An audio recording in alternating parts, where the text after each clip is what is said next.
Magandang gabi mga kaibigan. Maligayang pagdating sa mga kwentong aswang, ang tahanan ng mga kwentong gigising sa inyong takot at magpapadilat sa inyo hanggang madaling araw. Bago tayo magsimula, siguraduhin komportable na kayo.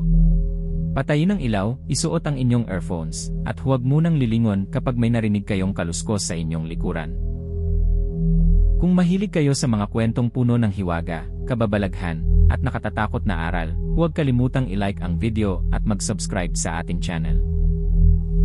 I-share din ito sa kaibigan nyong matapang daw, ngunit natutulog na nakabukas ang ilaw. Ang kwentong maririnig nyo ngayon ay tungkol sa isang antingerong nawalan ng kapangyarihan at sa dambuhalang kaibigang matagal niyang itinago sa mundo. Para sa mga taga-baryo, halimaw ang kapre. Ngunit para kay Dario, si Kulas ang nilalang na minsang nagligtas sa kanyang buhay. Nang pagbintangan si Kulas sa pagkawala ng mga tao, kinailangang harapin ni Dario ang isang kaaway na kayang gawing sandata ang mga ugat, bangkay, at kasakiman ng buong baryo. Huminga ng malalim at makinig. Ito ang kwento ng Ngi ang antingero at ang kaibigan niyang kapre, ang puso ng matandang balete. 3 linggo matapos wakasan ni Dario ang siyam na gabing ulan sa baryo Balangaw, muli silang naglakbay ni Berto patungong Hilaga. Wala na sa lig ni Dario ang agimat ng tuyong araw. Naiwan sa kanyang katawan ang puting buhok, malalalim na pilat, at mga taong kinuha ng kapangyarihan mula sa buhay niya. Kuya Dario, napansin mo bang simula nang mawala ang agimat mo, mas marami tayong nilalakad? Dahil dati, hindi ka nagdadala ng 3 sakong pagkain sa likod mo. Mahalaga ang paghahanda. Hindi natin alam kung gaano katagal bago tayo makakita ng tindahan. Tinapay, kamote, 2 garapon ng bagoong, at 1 kawali ang dala mo. Hindi paghahanda yan. Paglipat ng bahay iyan. Gaano ba kalaki ang kapreng pupuntahan natin? Bakit mo na itanong? Para malaman ko kung kasya akong magtago sa likod niya. Mas malaki siya sa bahay. Mabuti. Sa wakas, may kasama tayong hindi ako ang unang makikita ng halimaw. Maghapon silang naglakad sa makitid na daang napapaligiran ng kawayan. Pagsapit ng dapit hapon, narating nila ang paanan ng bundok Marilat. Tahimik ang baryo Mapunso. Nakapinid ang mga bintana, walang batang naglalaro, at may mga palakol na nakasandal sa bawat pintuan. Mukhang ayaw nila sa bisita. Hindi bisita ang hinihintay nila. Sa gitna ng liwasan ay nakita nila ang isang kariton. Nakahiga roon ang katawan ng lalaking nababalutan ng kulay abong balat na matigas na parang kahoy. Nakabuka ang bibig nito. Mula sa lalamunan ay tumutubo ang maliliit na ugat na gumagapang patungo sa lupa. Kuya, puno ba yan na naging tao o taong naging aparador? Tao siya. At may naglagay ng buhay na ugat sa loob ng katawan niya. Lumapit si Dario, ngunit hinarang siya ng mga lalaking may dalang gulok at sulo. Huwag niyong gagalawin si Mang Igmi. Babalik ang kapre kapag naamoy ang dugo niya. Kapre ang gumawa nito. Sino pa? 3 mangangahoy na ang nawala. Si Mang Igmi lamang ang nakabalik at hindi na siya makapagsalita. Mahirap nga namang magsalita kung may ugat sa lalamunan. Hindi ito katatawanan. Tama siya, Berto. Saan nakita si Mang Igmi? Sa ilalim ng matandang balete. Ang tirahan ng kapreng si Kulas. Natigilan si Dario sa pangalang iyon. Mahigit 20 taon na mula nang huli niya itong marinig. Bumalik sa kanyang alaala ang isang gabing 10 taong gulang pa lamang siya at mag-isa niyang tinatahak ang kagubatan. Hinahabol noon si Dario ng isang asong aswang. Nasugatan ang kanyang likod at halos maabutan siya sa ilalim ng isang dambuhalang balete. Tulungan niyo ako. Mula sa itaas ay bumagsak ang isang napakalaking paa. Nadurog sa lupa ang asong aswang at sumabog ang tiyan nito sa bigat ng pagkakatapak. Isang kapreng halos kasintaas ng puno ang yumuko sa batang si Dario. Maitim ang balahibo nito, mapula ang mga mata, at may malaking tabakong nakasuksok sa gilid ng bibig. Bakit ka nag-iinay sa ilalim ng puno ko? Huwag mo akong kainin. Hindi ako kumakain ng buto at balat. Wala ka bang laman? Sa halip na saktan siya, nilinis ng kapre ang kanyang sugat at dinala siya sa ligtas na daan. Mula noon ay naging magkaibigan sila. Isang araw, tinuruan ni Dario ang kapre na maglaro ng sungka. Dinaraya mo ako. Hindi ako nandaraya. Malaki lang ang kamay mo. Pareho lang iyon. Bago umalis si Dario upang magsanay bilang antingero, nagpalitan sila ng pangako sa ilalim ng balete. Kapag nangailangan ka, tawagin mo ako ng 3 beses. Kapag ikaw ang nangailangan, sindihan mo ang tabakong ito. Maaamoy kita kahit nasa kabilang bundok. Ngunit sa loob ng 20 taon, hindi kailanman tumawag si Kulas. Dalhin niyo kami sa matandang balete. Kung nais niyong magpakamatay, huwag niyo kaming isama. Isang matandang babae ang lumabas mula sa pinakamalapit na bahay. Siya si Aling Rosa, ang pinakamatandang hilot sa Mapunso. Sasamahan ko kayo. Kilala ko si Dario. At kilala ko rin ang kapreng pinagbibintangan ninyo. Lola Rosa, kinulam na rin kayo ng halimaw. Kung kinulam niya akong mag-isip, sana mahawa kayong lahat. Pinangunahan ni Aling Rosa sina Dario at Berto sa masukal na landas. Habang lumalalim ang gabi, lumalakas ang amoy ng nasusunog na tabako. Kuya, naamoy mo yon? May nag-ihaw yata. Tabako yan. Sayang. Nakahanda pa naman ang sausawan ko. Narating nila ang balete. Mas malaki na ito kaysa sa alaala ni Dario, ngunit maraming sariwang hiwa ng palakol sa katawan nito. Ang dagta ay kulay pula. Patak-patak itong bumabagsak sa lupa na tila dugong umaagos mula sa sugat. Kulas! Lumabas ka! Ako ito! Walang sumagot. 3 beses na kinatok ni Dario ang pinakamalaking ugat. Kulas! Kulas! Kulas! Umuga ang lupa. Nahati ang makapal na usok sa mga sanga at lumitaw ang 2 matang kasing laki ng plato. Dario. Bumaba ang kapre. Ang dating malakas at matipunong katawan nito ay puno ng sugat. May putol na palaso sa balikat at bakal na tanikala sa isang bukong-bukong. Sino ang gumawa nito sa'yo? Mga taong ipinagtatanggol ko. Kuya Dario, hindi mo sinabing kaibigan mo ang bundok na marunong magsalita. Sino ang maliit na ito? Hindi ako maliit. Ikaw lang ang sobra sa pataba. Dumukwang si Kulas at sininghat si Berto. Sa lakas ng hininga nito ay napaupo ang binata sa putik. Amoy bagoong. Si Berto. Kasama ko siya.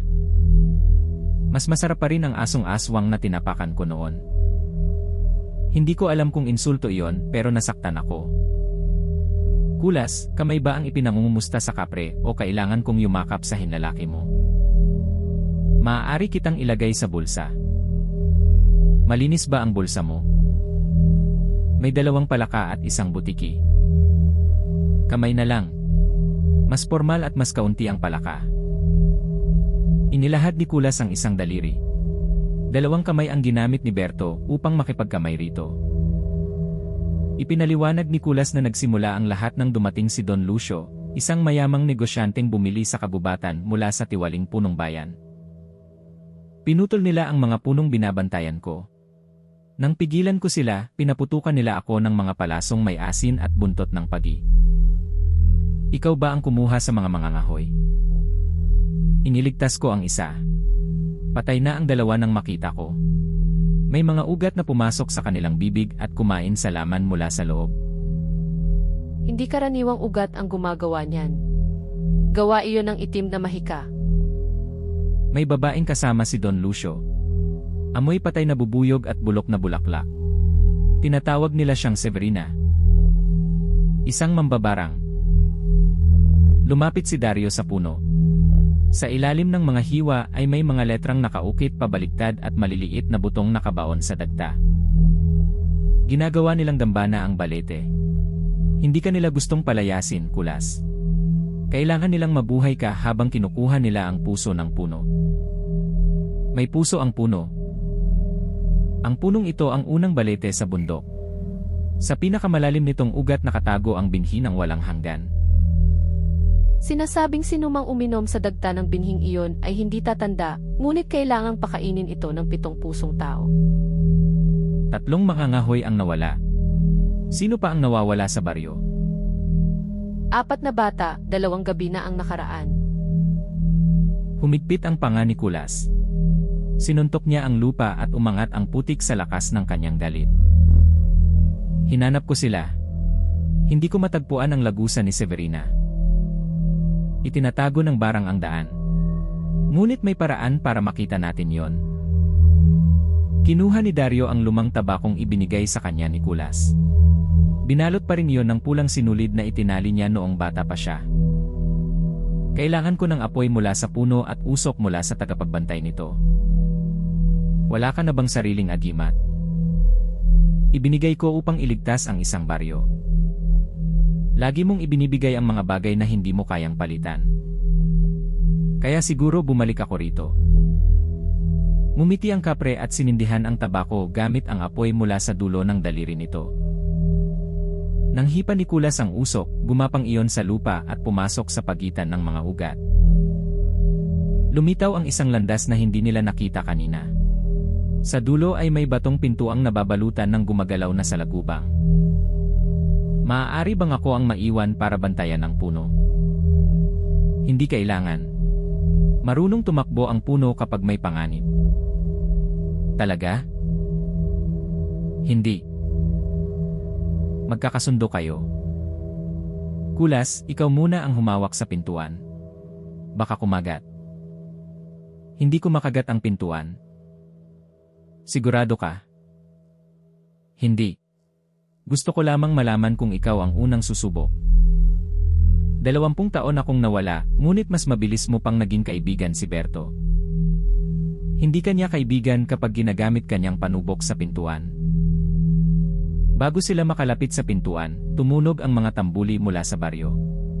12 ng lalaking may sulo ang pumasok sa gubat sa pangunguna ni Tomas. Narito ang kapre. Patayin ang halimaw bago niya kunin ang iba pang bata. Tumigil kayo.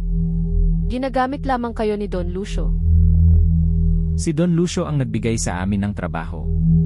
Ang kapre ang pumapatay sa mga tao. Pinakawalan nila ang mga palasong binalutan ng asin. Hinarang ni Dario si Kulas at itinaas ang kanyang itak. Naisalag niya ang una, ngunit tumagos ang ikalawa sa kanyang bisig. Ang asin sa dulo nito ay kumagat sa sugat na parang apoy. Dario! Umungal ang kapre at sinuntok ang lupa.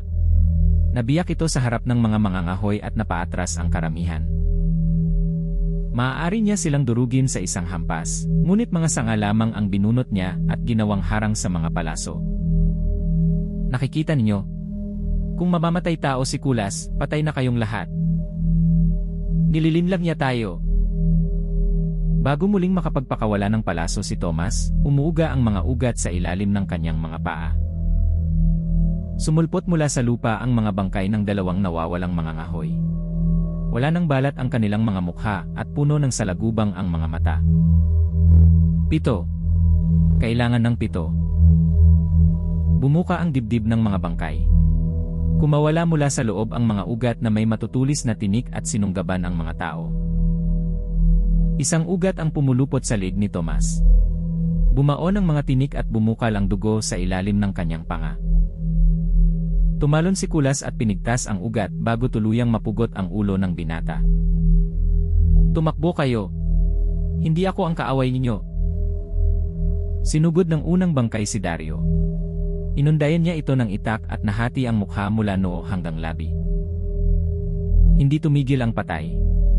Ibinaon nito ang mga daliri sa sugat ng bisig ni Dario at hinila ang laman hanggang lumitaw ang buto. Bitawan mo siya.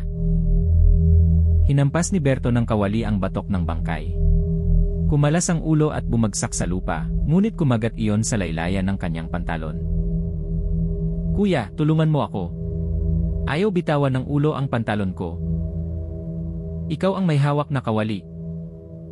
Pangluto ito, hindi pamukpok ng patay. Tinapakan ni Berto ang bungo hanggang pumutok. Kumalat sa paa niya ang maitim na utak, maliliit na ugat, at nagkikikisay na sa lagubang. Sa kabilang dako, hinawakan ni Kulas ang ikalawang bangkay sa magkabilang braso. Hinila niya ang mga iyon hanggang mapunit ang balikat. Lumabas ang mga tadyang at lamang loob, ngunit ang mga ugat ay patuloy na gumapang sa mga binti ng kapre. Sinunog ni Kulas ang mga ugat gamit ang kanyang tabako. Kumislot ang mga ito at umurong patungo sa batong pintuan. Doon sila nanggaling. Naroon ang mga bata. Nang makita ng mga mangangahoy na iniligtas sila ni Kulas, ibinaba nila ang mga sandata. Nagkamali kami. Mamaya ka humingi ng tawad. Dalhin niyo sa baryo ang mga sugatan at bantayan ang balete. Inalis ni Dario ang palaso sa bisig. Pinisil niya ang sugat, binalot iyon ng piraso ng damit, at lumapit sa pintuang puno ng salagubang. Hindi na ako mabilis, ngunit sasama ako. Ako lamang ang marunong sa dasal na pumuputol ng barang. Manatili kayo rito. Kapag namatay kami sa loob, kailangan ng baryo ng taong nakakaalam sa katotohanan. Kapag namatay kayo, ako ang unang papasok upang kalagkarin palabas ang mga bangkay ninyo. Lola, maaari bang huwag niyong kalagkarin sa mukha? Ipinahid ni Aling Rosa ang dinikdik na bawang at apog sa pintuan. Nagsilaglagan ang mga salagubang at nabuksan ang lagusan. Pumasok sina Dario, Berto, Kulas at Aling Rosa. Sa loob ay bumababa ang hagdan patungo sa ilalim ng balete. Habang lumalalim sila, naririnig nila ang iyak ng mga bata at tunog ng mabibigat na palakol. Kulas, yumuko ka. Baka mauntog ka sa kisam. Alam kong mababa ang kisam. Ngayon alam mo na ang pakiramdam naming maliliit kapag kinakausap ka. Hindi ko pa rin kayo makita kapag nakatayo ako. At iyon na sana ang magandang bahagi ng pagkakaibigan natin. Sa dingding ay nakasabit ang mga balat ng hayop at tao. Ang ilan ay sariwa pa, at gumagalaw ang mga daliri na tila humihingi ng tulong. Huwag kayong lalapit sa akin. Isa lang ang balat ko at ginagamit ko pa. Masyadong maliit ang balat mo para gawing basahan. Mabait pala ang kaibigan mo, Kuya Dario. Sa dulo ng hagdan ay naroon ang isang napakalaking silid. Ang kisam nito ay pinagtagpi-tagping ugat, at sa gitna ay tumitibok ang isang ginintuang binhi. Nakagapos sa 4 na haligi ang nawawalang mga bata. May pulang guhit sa kanilang dibdib na nakatutok patungo sa binhi. Berto, manatili ka sa likod ko. Salamat. Alam kong nagmamalasakit ka na sa akin. Hindi. Gusto kong malaman kung nasaan ka para hindi kita maapakan. Kuya Dario, pakibawi ang sinabi mong magkaibigan na kami.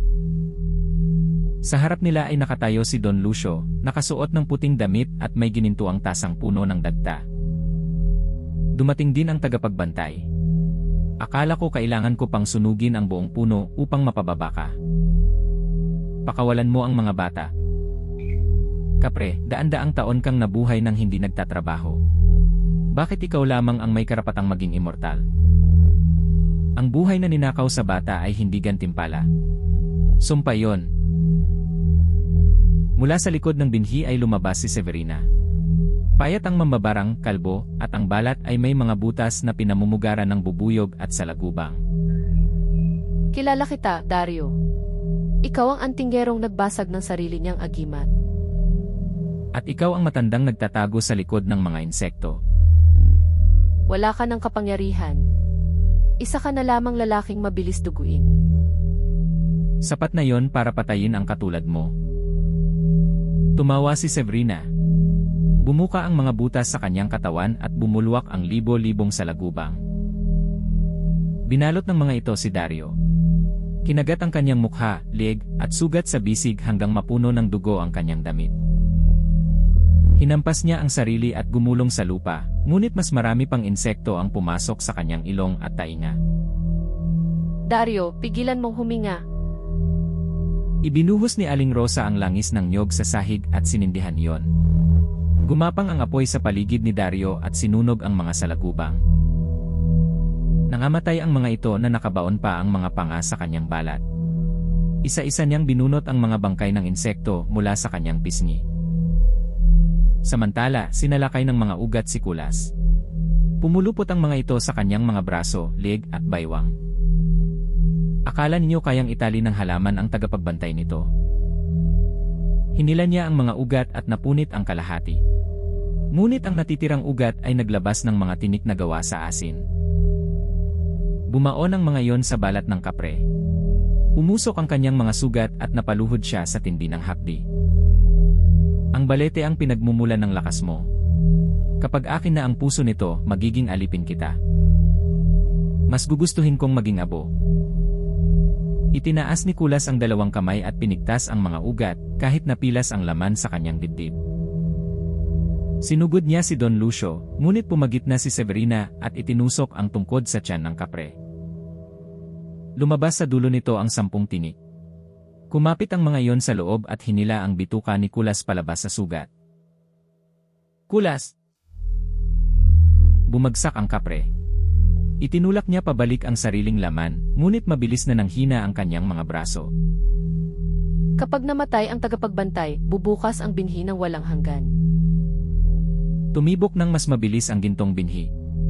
Sa bawat tibok ay sumisigaw sa sakit ang 4 na bata. Berto, palayain mo sila. Aling Rosa, putulin niyo ang pulang guhit. Ikaw ang bahala sa mambabarang. Wala nang ibang pipila. Sumugod si Dario kay Severina. Isinalag ng matanda ang itak gamit ang tungkod, saka sinipa ang durog na tadyang ni Dario. Napaluhod siya at sumuka ng dugo. Hinawakan ni Severina ang kanyang buhok at ibinangga ang mukha sa ugat. Nasaan na ang tapang mo ngayong wala na ang agimat? Narito pa rin. Ibinaon ni Dario ang hinlalaki sa isa sa mga butas sa braso ng mambabarang at dinurog ang mga itlog ng salagubang sa loob. Napaunggol si Severina. Sinaksak siya ni Dario sa balikat, ngunit sumanib ang ugat sa sugat at itinulak palabas ang talim. Sa kabilang bahagi ng silid, sinubukan ni Berto na putulin ang gapos ng unang bata. Kuya, bilisan mo. Huwag kang mag-alala. Sanay akong magbukas ng tali. Bakit? Maraming beses na akong itinali ng mga taong nainis sa akin. Naputol niya ang unang tali. Ngunit biglang gumapang ang pulang guhit at pumulupot sa kanyang pulso. Sinipsip nito ang dugo ni Berto. Namutla siya at nanghina ang kanyang mga daliri. Huwag mong hilahin. Sundan mo ang guhit hanggang sa pinagmulan. Sinundan ni Berto ang pulang hibla. Nakakabit pala iyon sa ginintuang tasa ni Don Lucio. Akin na yan. Dinakma niya ang tasa. Sinuntok siya ni Don Lucio at nabasag ang kanyang ilong, ngunit hindi niya binitiwan ang sisidlan. Pulubing mangmang. Alam mo ba kung magkano ang halaga niyan? Hindi. Pero mukhang hindi mo rin mababayaran ang ilong ko. Ibinagsak ni Berto ang tasa sa bato. Nabasag iyon at kumalat ang dagta sa sahig. Naputol ang pulang guhit. Isa-isang nawalan ng malay ang mga bata, ngunit humihinga pa sila. Nagbago ang mukha ni Don Lucio. Ang mga ugat sa sahig ay umakyat sa kanyang mga binti at pumasok sa ilalim ng balat. Severina! Ano ang nangyayari sa akin? Uminom ka na sa dagta bago makumpleto ang handog. Ikaw na ngayon ang ikapitong puso. Sumigaw si Don Lucio habang binibiyak ng mga ugat ang kanyang katawan mula sa loob. Nabaluktot ang mga daliri niya bilang mga sanga, nahati ang panga, at lumaki ang katawan hanggang maging halimaw na yari sa laman at kahoy. Akin ang buhay na walang hanggan. Sinunggaban niya si Berto at piniga ang katawan nito. Lumutong ang mga tadyang ng binata at tumulo ang dugo mula sa kanyang bibig. Kuya Dario. Sinubukan ni Dario na lumapit, ngunit hinarang siya ni Severina. Pinakawalan nito ang mahabang kawan ng putakti mula sa bibig. Pumikit si Dario at itinaas ang itak. Bago siya maabot ng mga putakti, humarang ang napakalaking palad ni Kulas. Daan-daang putakti ang bumaon sa kamay ng kapre. Namaga ang balat nito at nangitim ang mga ugat, ngunit nakatayo itong muli. Noong bata ka, ako ang humarang sa aswang. Ngayon, ako naman ang haharang sa mga insektong ito. Sugatan ka. Matigas ang ulo ko. Sabi mo noon, sapat na yon para mabuhay. Sinagpang ni Kulas ang halimaw na si Don Lucio. Nagbanggaan ang dalawang higante at yumanig ang buong silid. Kinagat ni Don Lucio ang balikat ng kapre. Nabaon ang mga ngiping kahoy at napunit ang malaking tipak ng laman. Gumanti si Kulas ng suntok. Nabiyak ang mukha ng halimaw at lumabas ang mga ugat mula sa pisngi, kumikislot na parang mga bulete. Pumulupot si Don Lucio sa katawan ni Kulas at ibinaon ang mga sanga sa likod nito. Lumabas ang mga dulo sa dibdib ng kapre. Bumuhos ang maitim na dugo, ngunit hinawakan ni Kulas ang katawan ng kalaban at hindi bumitaw. Dario. Ang binhi. Naunawaan ni Dario. Hanggat buo ang binhi ng walang hanggan, patuloy na maghihilom ang mga halimaw. Tumakbo siya patungo rito. Hinarang ni Severina ang daan at ibinuka ang dibdib. Sa loob ng tadyang ng mambabarang ay may pugad ng mga salagubang at isang pusong nababalutan ng makapal na sapot. Lumapit ka. Gagawin kong pugad ang iyong katawan. Subukan mo. Sumugod ang mambabarang. Yumuko si Dario at hiniwa ang kanyang tuhod. Naputol ang litid at bumagsak si Severina, ngunit kumawala ang mga ugat sa kanyang likod at itinaas siyang muli. Pumulupot ang isang ugat sa leg ni Dario. Humigpit ito hanggang umitim ang paningin niya at halos madurog ang kanyang lalamunan. Sa sahig ay nakita niya ang nasusunog na tabako ni Kulas. Inabot niya yon at idiniin sa ugat. Umusok ang hibla at kumawala sa leg niya. Isinaksak ni Dario ang nagbabagang tabako sa bukas na dibdib ni Severina. Alisin mo iyan. Nagliyab ang pugad. Nagsilabasan sa mukha ng matanda ang nag-aapoy na salagubang habang kumakapit siya sa binti ni Dario. Pinutol ni Dario ang kanyang kamay. Tumilapon ang palad na nakakapit pa rin sa binti niya. Sa isang huling sigaw, itinaas ni Severina ang mukha. Isinaksak ni Dario ang itak sa nakabukang bibig hanggang tumagos sa batok. Hinila niya ang talim pa itaas. Nahati ang mukha ng mambabarang at bumuhos mula sa bungo ang maitim na dugo at nasunog na mga insekto. Bumagsak si Severina. Kumislot ang kanyang katawan bago naging bunto ng abo at pakpak. Ngunit lalong lumakas ang gintong binhi. Sinipsip nito ang mga ugat ni Don Lucio at ang dugo ni Kulas. Niyakap ng halimaw ang kapre at sinubukang kagatin ang kanyang lalamunan. Dario, basagin mo ang binhi. Kapag binasag ko iyan, mamamatay rin ang punong pinagmumulan ng buhay mo. Mas mabuti iyon kaysa mabuhay akong nakatayo sa puntod ng 4 na bata. Nag-atubili si Dario. 20 taon niyang ininatan ang pangakong babalikan ang kaibigan, at ngayong nagkita sila ay siya rin ang kailangang pumutol sa pinagmumulan ng buhay nito. Kuya Dario, gawin mo. Hindi isinusuko ni Kulas ang buhay niya. Pinipili niya kung para saan iyon. Kinuha ni Dario ang palakol ni Don Lucio. Itinaas niya yon habang nakatingin sa kaibigan. Kulas, patawarin mo ako. Kaibigan, wala kang kasalanang kailangang patawarin. Ibinagsak ni Dario ang palakol sa gintong binhi. Sa unang palo, nabiyak ang balat nito. Sa ikalawa, bumuhos ang nagliliyab na dagta. Sa ikatlo, nahati ang binhi at sumabog ang liwanag sa buong lagusan. Napunit ang mga ugat sa katawan ni Don Lucio. Hinila ni Kulas ang 2 braso ng halimaw hanggang maghiwalay ang mga ito sa balikat. Ipinalo niya sa bato ang ulo ng negosyante hanggang mabasag ang bungo at bumuka ang dibdib nito. Isinuksok ni Kulas ang kamay at hinugot ang pusong kalahating kahoy at kalahating laman. Ito ang buhay na gusto mong bilhin. Dinurog niya ang puso sa kamao. Nanigas si Don Lucio at gumuho bilang mga sirang sanga, buto, at kupas na salapi. Kasabay ng pagkawasak ng binhi, nangitim ang mga dahon ng matandang balete sa ibabaw. Napaluhod si Kulas. Ang mga sugat niya ay hindi na naghihilom at ang maitim niyang balahibo ay unti-unting naging kulay abo. Kulas, tumingin ka sa akin. Mukhang ikaw na ngayon ang mas bata sa ating dalawa. Huwag kang magbibiro. Ilalabas kita rito. Ilabas mo muna ang mga bata. Nagsimulang gumuho ang kisame. Binuhat ni Dario at Aling Rosa ang dalawang bata, samantalang pinasa ni Berto ang isa at kinaladkad ang isa pa. Bakit parang sa akin napunta ang pinakamabigat? Dahil ikaw ang may pinakamalakas na bibig. Pinilit tumayo ni Kulas at ginamit ang likod upang saluhin ang gumuguhong mga ugat. Umalis kayo. Hindi ko ito kayang hawakan ng matagal. Hindi kita iiwan sa pangalawang pagkakataon. Hindi mo ako iniwan noon. Pinayagan kitang lumaki. Bumagsak ang isang malaking bato sa balikat ni Kulas. Lumuhod ang kapre, ngunit lalo niyang itinaas ang kisam upang makadaan ang mga bata. Tumakbo si Berto at Aling Rosa patungo sa hagdan. Naiwan si Dario sa tabi ng kaibigan. Nangako akong darating kapag tinawag mo ako. Dumating ka. Tinupad mo na yon. Hindi pa. Nangako rin akong hindi kita hahayaang mag-isa.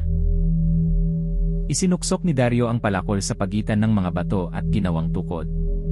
Magkasama nilang itinulak ang kisam hanggang makalabas sa siwang. Paglabas nila sa lagusan, tuluyang gumuho ang ilalim ng balete. Bumagsak ang kalahati ng matandang puno, ngunit nanatiling nakatayo ang pinakamalaking sanga. Sa harap ng mga taga-baryo, bumagsak si Kulas sa lupa.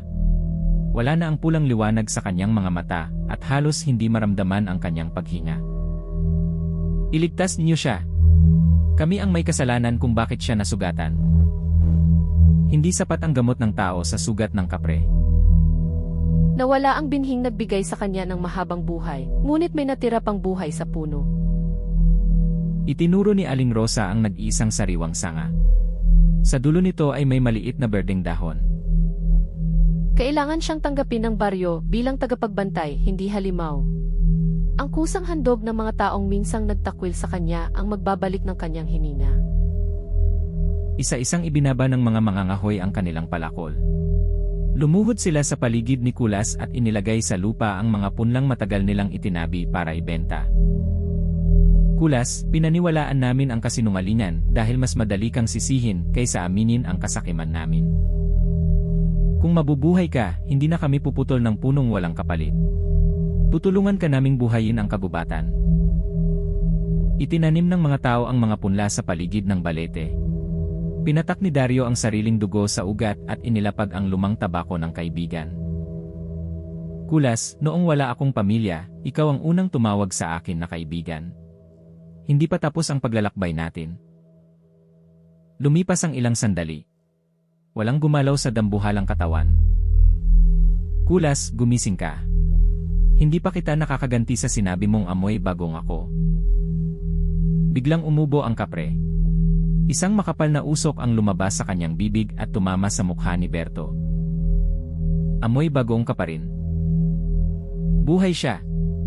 At masama pa rin ang ugali. May pagkain ka ba?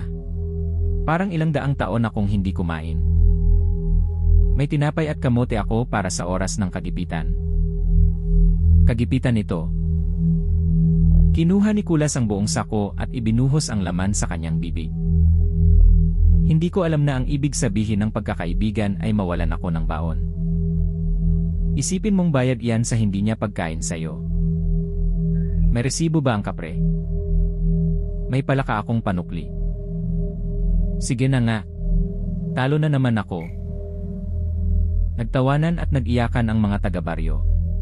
Bumalik ang mahinang pulang liwanag sa mga mata ni Kulas. Hindi na siya immortal. Hindi na rin agad naghihilom ang kanyang mga sugat, at balang araw ay tatanda siyang tulad ng isang karaniwang nilalang. Dario, nawala ang buhay na walang hanggan ko. Ako naman, nawala ang agimat ko. Ano na tayo ngayon? Dalawang matigas ang ulong kailangang matutong mabuhay ng ordinaryo. Tatlo tayo. Huwag niyo akong kalimutan. Ikaw ang tagadala ng pagkain.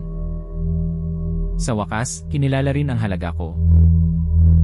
Inilibing ng baryo ang mga nasawi, sinunog ang mga gamit ni Severina, at ibinalik sa mga tagapag-alaga ng kagubatan ang lupaing dinaya ni Don Lucio. Nanatili si Dario hanggang gumaling ang mga sugat ni Kulas. Araw-araw, tinuturuan ni Berto ang kapre na magluto sa kawaling ginamit niyang pamukpok sa bangkay. Bakit lasang bakal ang niluto mo? Baka dahil may ngipin pa ng bangkay sa ilalim ng kawali. Itapon mo iyan. Nang handa na silang umalis, nagpasya si Kulas na sumama kina Dario at Berto. May mga bagong bantay na ang kabubatan. Ako naman ang magbabantay sa iyo habang wala kang agimat. Hindi ka kasya sa kariton. Maglalakad ako. Hindi ka rin kasya sa tuluyan.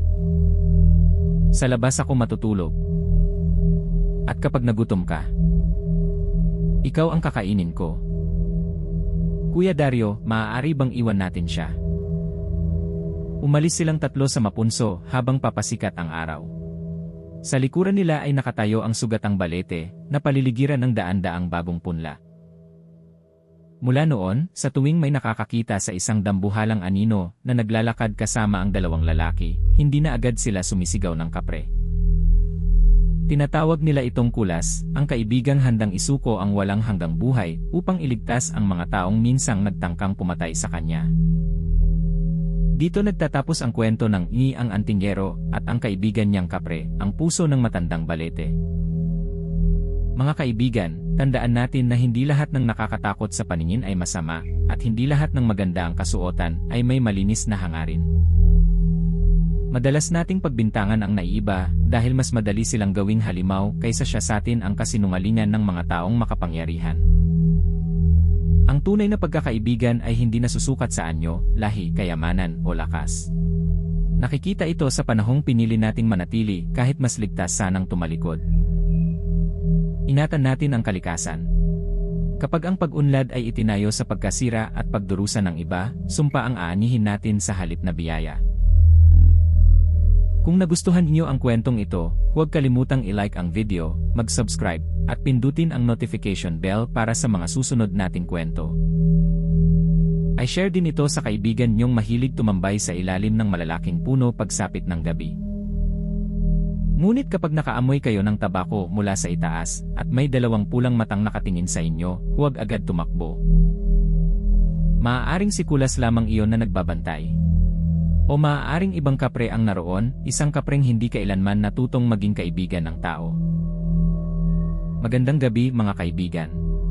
Hanggang sa susunod na kwento, at huwag kalimutang magpaalam bago dumaan sa ilalim ng isang matandang balete.